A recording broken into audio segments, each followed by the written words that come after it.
why not kick this off a minute or so early? Why not?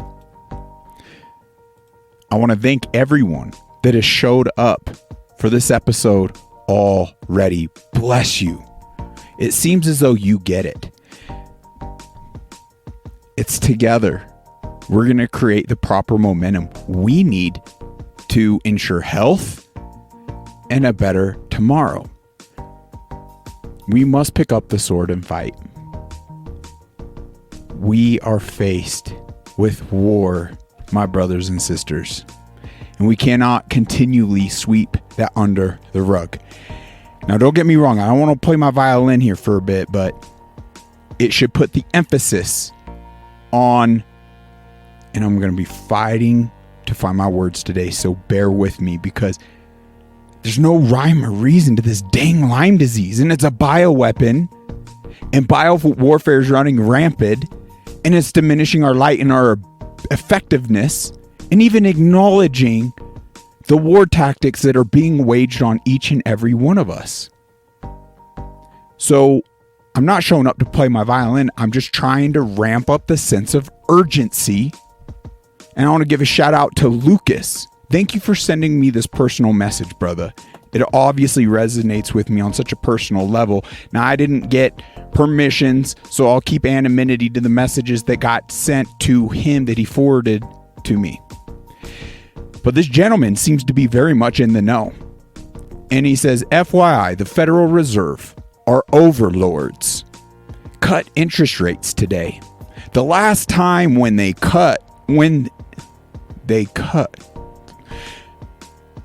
were cut was when the mysterious virus called COVID started. Be vigilant. See, I'm even struggling to read. Bear with me, folks. But let this absorb. Because everyone looks at me on the outside and you're like, oh, you're perfectly fine. You're not even noticing the meat literally deteriorating off of my bones due to this horrific bioweapon just simply because of a flare-up. It is so life-threatening. And it's not the only bioweapon running rampant in our world today. There's one under the guise falsely called a safe and effective vaccine. And it's still being administered to this day. And that is egregiously unacceptable because it's killed millions upon millions of people all across the world. So it states, be vigilant.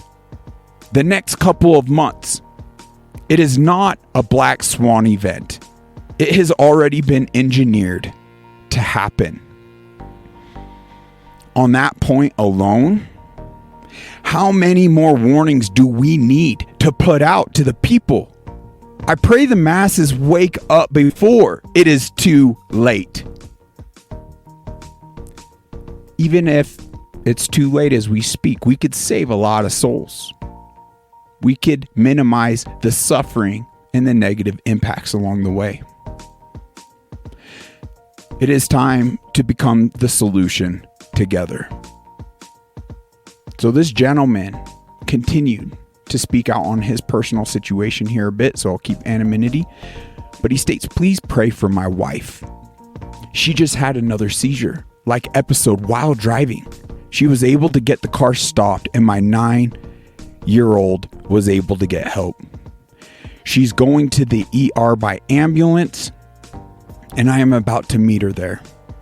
She's been battling chronic Lyme and toxic mold exposure. How many of us are faced with this classic bioweapon and it hasn't even been properly diagnosed? There's alarming things. Another gentleman in the know started sending me screenshots from even the CDC's webpage, how they've been, they are taking away even diagnosing from symptom-based diagnosing, like off of symptoms. And they want to resort to their defective Western blot testing. So they're trying to even take away better means for us to acknowledge whether we have it or not. So we're more so just suffering, not getting to the roots of the issues, and lining up at their doors for band-aids, not solutions, which enriches them more, which essentially they now can plot out your path in this life in whatever direction they want you health-wise to go. I cannot magnify how damning, how dangerous. I can't even articulate the words. Do I start breaking things? What is going to go viral? What is going to wake people up to become the own solution to their own lives? Have we effectively been dumbed down to the point, even all the way into chains, we'll live in denial, or a noose around our necks, or death, or imprisonment? They don't need classic prisons anymore with fifth generation biowarfare, information warfare, the manipulation tactics, the World Economic Forum. How many times do we got to state it? They've said it themselves. They currently have the technology to control the masses. That humans are now hackable animals.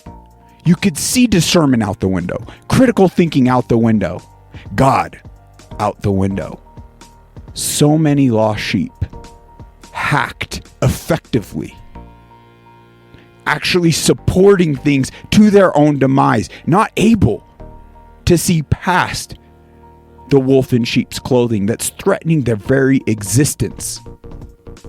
They've polarized topics and political stances and weaponized words so effectively. They truly have achieved a level of technology to control the masses. This is why we got to end the spraying in our skies, end all vaccines.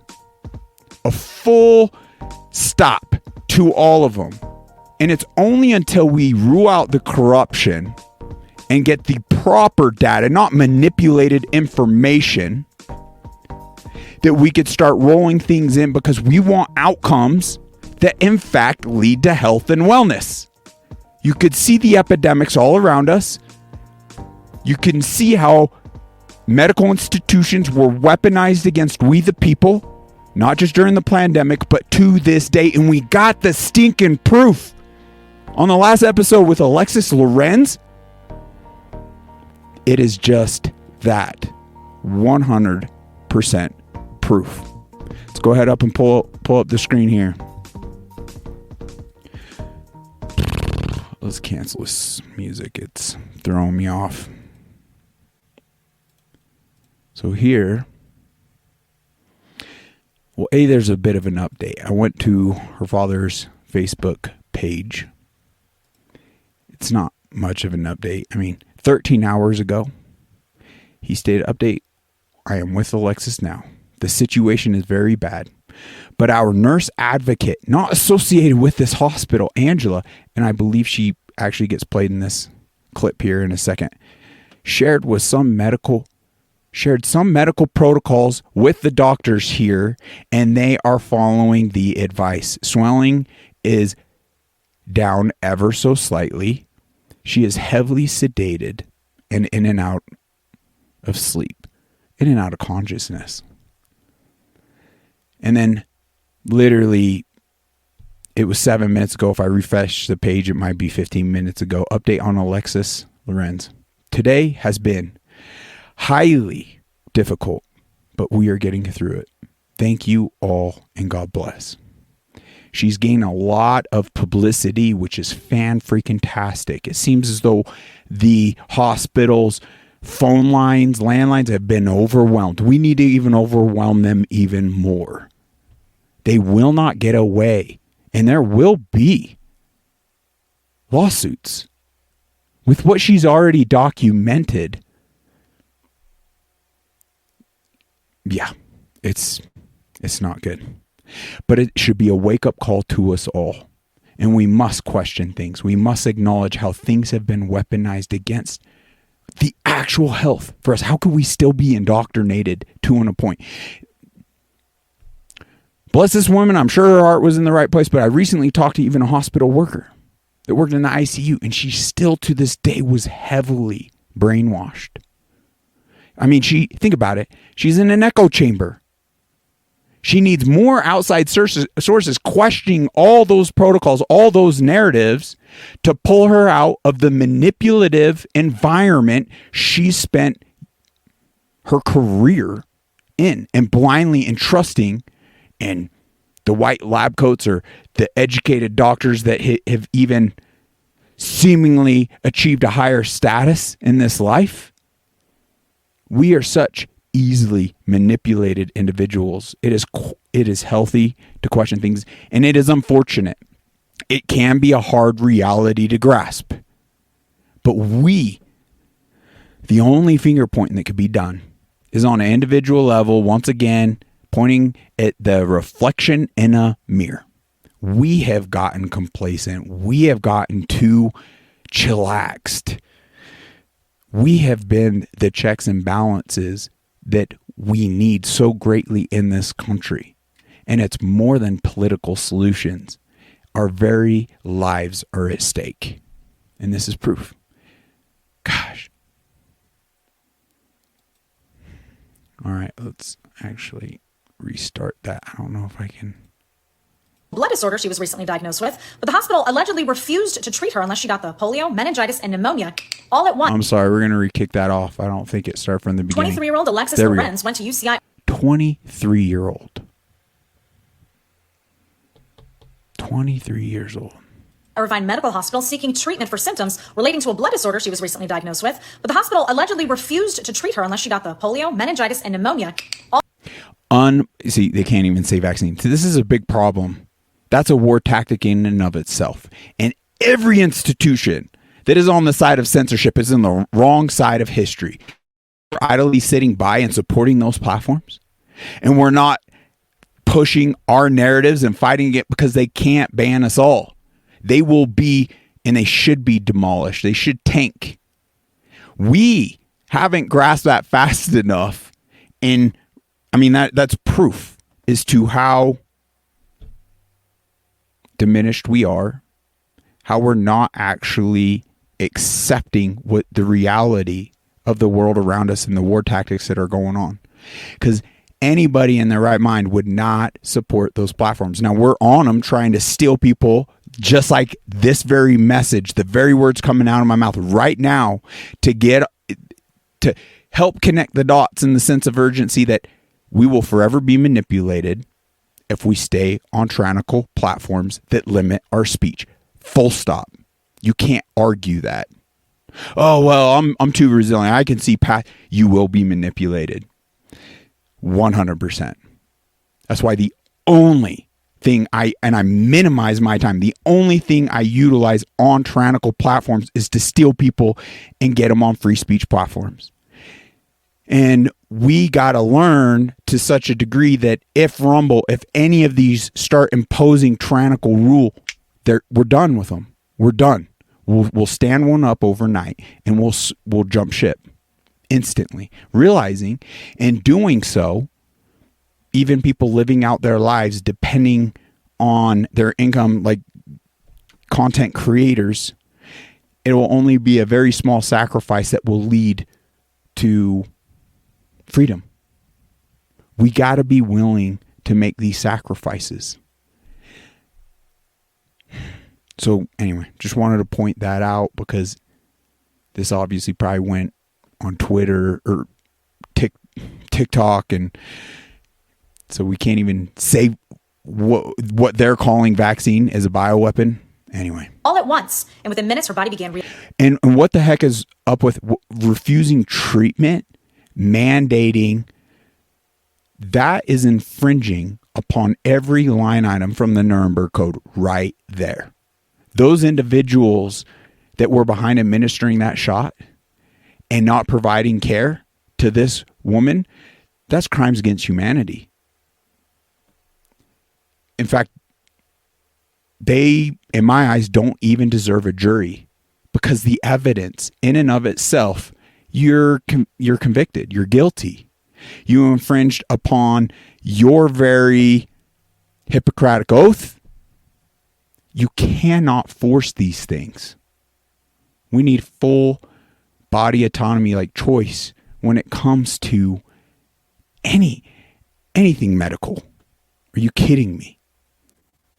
So the fact she even got pressured into this shouldn't even have been a situation anyway. Reacting. She brilliantly began documenting in detail her treatment, and so I'll let her do the talking, but I'll warn you, her appearance may upset you, but someone out there's got to know how to help her, and I hope this video reaches that person. Yes. They gave me a meningitis vaccine, a pneumonia vaccine, and the tetanus vaccine all at once. Within a few minutes, my body started reacting, and it was literally last night that they gave it to me. I originally came in because I suffer from a blood disorder called PNH, and I got a few blood transfusions. The specialist ordered that I get some vaccines. I've never had a vaccine in my life, because in order to receive the treatment, you have to take the 3 vaccines. Jaundice is setting in because part of PNH is liver failure, but they are not listening to me. I cannot move my arms. I had to ask for water for 2 hours. I had to pee in a bucket on the floor because nobody would come help me. They're genuinely trying to kill me. It's definitely malpractice, and I will be suing this hospital. I want people to be scared. Thank you for all help. Thank you, guys. 23-year-old Alexis Lorenz went to... This is one of the more recent clips right here. My goodness, my heart goes out to this young woman. But the millions out there suffering from Lyme disease, from the COVID bioweapon jab, and so many of these other war tactics, childhood vaccine schedules. Once again, we threw in the link to Vaxed 1, Vaxed 2. Every parent considering any shot should watch those and absorb that. And if that's not enough data, there's plenty out there. But there's proof that there's way greater health to our children that are completely unvaccinated than any that received any singular even childhood vaccine, any vaccine that was on that childhood vaccine schedule at this stage. And are we surprised that these very institutions have been corrupted? And who's connected to these? The World Economic Forum, the puppets such as Bill Gates, where they're stating if we do a really good job through vaccines, we could lower the world population by 10 or 15%. So why are we surprised to these epidemics with our health in this country and all over the globe? Why are we surprised? What's wrong with us? There's a lot of defective wiring. We've been manipulated to such a degree, we gotta start absorbing truly before it is too late, because I genuinely do know we haven't held them accountable. They're gearing up. There are worse things coming down the pipe. And I don't mean to be a doom and gloomer. There's great opportunity for us right now. You can't just bury your head in the sand and expect to come out on the other side of worse things like unscathed. That is foolishness, borderline insanity. Proof is too hacked. Hi, my name is Angela Wilbrecht, and I'm with the Good for you, Angela. So she is the advocate. Vaccine Safety Research Foundation. This is Samantha, and this is Alexis. We just wanted to say thank you so much from the bottom of my heart for all the love, for all the prayers, for all the concern. This is really a horrific situation, and she is very critical. We are waiting to get her to another hospital where we have trusted physicians to be able to care for this vaccine injury. Please keep praying, sending love, sending well wishes, and helping us out as much as possible. We love you guys, and thank you so very much. Golly, it breaks my heart. Yeah, God, please heal that young woman. We'd appreciate you could send prayers out to her privately, publicly, whatever it takes. Laura Violet, thank you so much. Appreciate you. You have been a rock. You've given me strength. I'm not going to lie. So, regarding all this information, I just want to give the updates, but let's play this clip next right here. Absorb what is going on. I don't like cursing much, but damn, the criminal, illegal, murderous mandates. Nothing in this life was worth giving up our health to literally demonic worshipers. Wake up. Ignorance will not save you. What these doctors, these individuals are exposing, it's the truth behind their safe and effective bioweapon. What we are seeing since the rollout of the COVID-19 vaccines is a completely different picture in terms of who's presenting with these cancers, what these cancers are behaving like. And I'll give you a couple of very quick examples. We are seeing teenage girls or girls in their 20s presenting with stage 4 breast cancer, and they have no family history. That is something, and they've been COVID vaccinated because they needed to take the shots to continue attending university or college, or maybe they just got out of university and they got a job and that, like a teacher, and then they were mandated to take those vaccines, or maybe they were a nurse and they were mandated in the health profession to take the COVID-19 vaccines. We have never seen so many young women presenting with stage 4 cancers. And the only thing that they have in common is there's no genetic anomalies, there's no family history. They all were forced to take the COVID-19 vaccines, or they took them willingly, but they've had the shots. That is the only commonality. Same thing with colon cancer, young people presenting in their 20s and 30s. Based on that singular common thread to all of it, that's technically what science is built off of. Studies is built off of. Proof of origin. Let's stop being gaslit and manipulated and see things for what they are. They're fulfilling what they themselves have done, or have said to us publicly. It's nothing shy of that. And it's a genocide of us.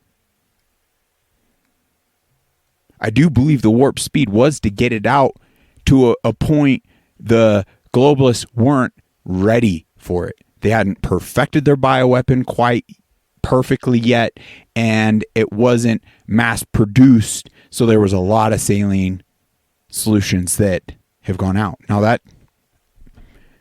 could be part of it all. The choice of billions dying or millions, I mean, who knows? But we gotta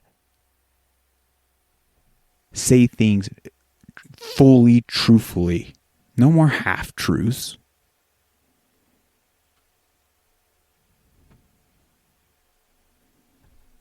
We have never seen so many stage 4 presentations of colon cancer in young people. Again, the only thing they have in common is that they've taken COVID-19 vaccines since the vaccines rolled out in 2021. So we have a completely different pattern of cancers that are presenting. They grow extremely rapidly, they metastasize very quickly, and they're resistant. In many cases, they are completely resistant to conventional chemotherapy or radiation therapy. That is also something that we simply haven't seen before.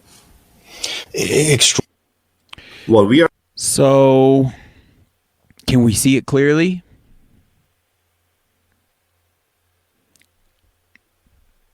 We can not live under the delusion as though we can go back to some type of life of normalcy without addressing these war tactics, this type of tyranny.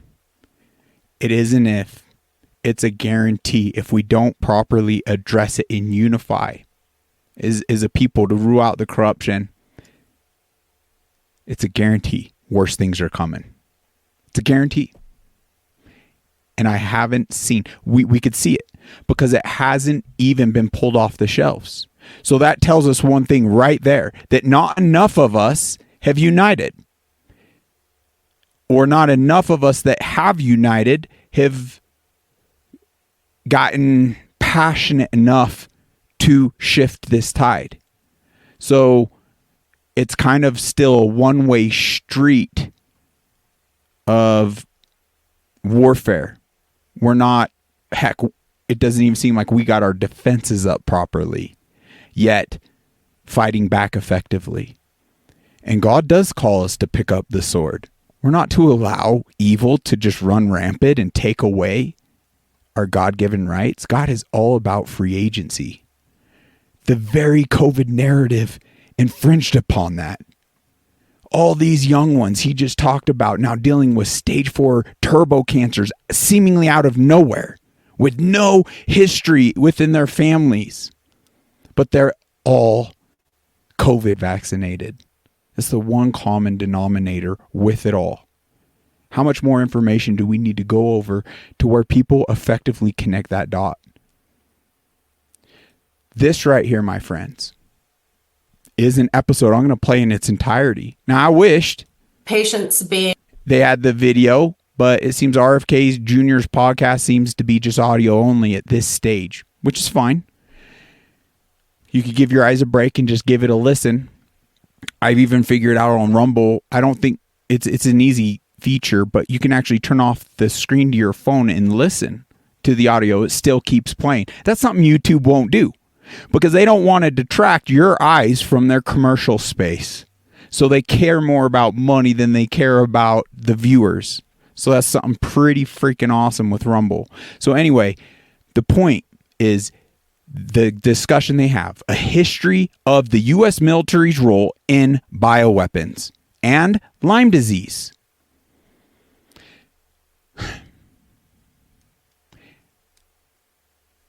This is not new warfare tactics, folks. And they figured out, heck, even the new COVID jab, they figured out ways. They're working on it as we speak.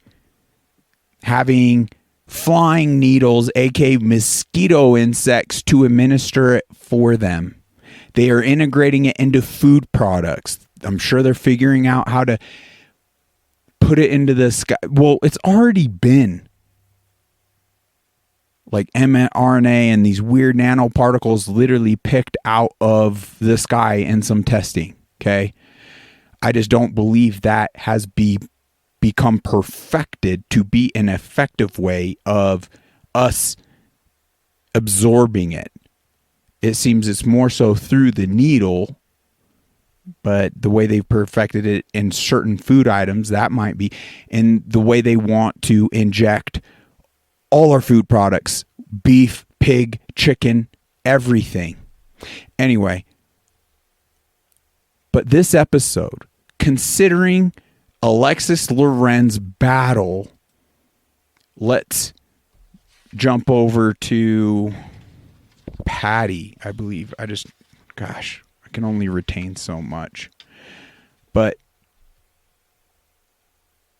yeah, what they've created here. And I'm going to play the full first episode. So you're not going to hear too much from me for the rest of this episode. I might chime in here or there and do a closeout, read biblical and whatnot, some calls to action. But frick, we got to try to spoon feed people this information. And there are hundreds of thousands of stories, okay, of the malpractice as to how our own medical institutions were weaponized against we the people and infringed on all our rights. And they do a fantastic job in this. So shout out to the production team. Patty Myers, what a freaking warrior. And her beloved husband, Tony, that is no longer with us. Making a killing doc.com. You can get this. And they have 2 amazing episodes. So let's go ahead and play this out. If I could get a thumbs up from someone just to make sure the audio, everything's all good. I'm going to full screen this, step out, and kind of just try to bite my tongue so you can actually absorb what they're exposing here. And we haven't even held them accountable. So the proof of how we haven't woke up is because the shot's still available. The same murders protocols are still happening to this day in these institutions, and they're being incentivized doing it against our health, infringing on our patient rights. And that's exactly what's happening with Alexis Lorenz. Unfreaking believable. We need to wake up. It's the same thing as though like we haven't seen the threat and absorbed the actual threat to censorship and that level of tyranny because we haven't moved off those platforms effectively enough. It's all proof. And I believe in our normal state, we would absorb those threats. But we're not because they've effectively diminished us.